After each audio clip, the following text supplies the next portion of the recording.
तेली समाजाच्या विकास यात्रेचे सारथी श्री शिवदास उबाळे यांना महाराष्ट्र तेली समाज भूषण पुरस्कार जाहीर।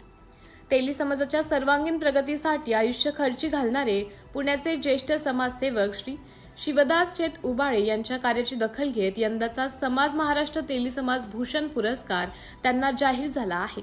26 जुलै 2026 रोजी छत्रपती संभाजीनगर येथे तेली सेनेच्या वतीने आयोजित गुणवंत विद्यार्थी सत्कार समारंभाच्या व्यासपीठावर मान्यवरांच्या हस्ते त्यांना हा मानाचा सन्मान प्रदान केला जाणार आहे। सुदुंबरेने घेतला नवा श्वास। श्री संताजी महाराज जगनाडे हे तेली समाजाचे आराध्य दैवत असून सुदुंबरे येथील त्यांचे समाधीस्थळ असलेले मंदिर तीर्थक्षेत्र म्हणून घोषित आहे। या तीर्थक्षेत्राचा कायापलटासाठी श्री शिवदास शेठ उबाळे यांनी शासन दरबारी अविरत पाठपुरावा केला। त्यांच्या धडपडीमुळेच महाराष्ट्र शासनाकडून कोट्यवधींचा निधी मंजूर झाला आणि रखडलेली विकास कामे मार्गी लागली। आज सुदुंबरे येथील तीर्थक्षेत्र नव्या रूपात उभे राहते ते उबाळे यांच्या दूरदृष्टीमुळेच। सेवेचा वसा, समाजाचा विश्वास। पुण्यात तेली सेनेने आयोजित केलेला राज्यस्तरीय वधूवर परिचय मेळावा यशस्वी करायचा असेल तर अन्नदानाची जबाबदारी उचलणे गरजेचे होते।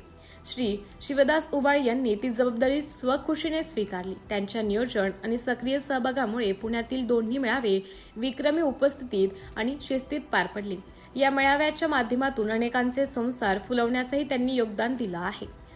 या सेवा यज्ञात त्यांच्या धर्मपत्नी सौ वसुंधरा उबाळे काकी यांचा खांद्याला खांदा लावून सहभाग तितकाच महत्त्वाचा। सेवाभाव, संयम आणि समाजप्रेम यामुळे उबाळे दाम्पत्य तेली समाजाचे खरे भूषण असून आम्हाला त्यांचा सार्थ अभिमान आहे। गुणवंत विद्यार्थ्यांसह समाजसेवकांचा गौरव करून नव्या पिढीला प्रेरणा देण्याची तेली सेनेचा हा उपक्रम दरवर्षी समाजाला एकजूट करतो। यंदा श्री शिवदास उबाळे यांच्या कार्याचा होणारा गौरव हा संपूर्ण तेली समाजासाठी अभिमानाची बाब आहे। तेली समाजातर्फे श्री शिवदास शेठ उबाळे यांचे मनपूर्वक अभिनंदन आणि पुढील कार्यासाठी हार्दिक शुभेच्छा।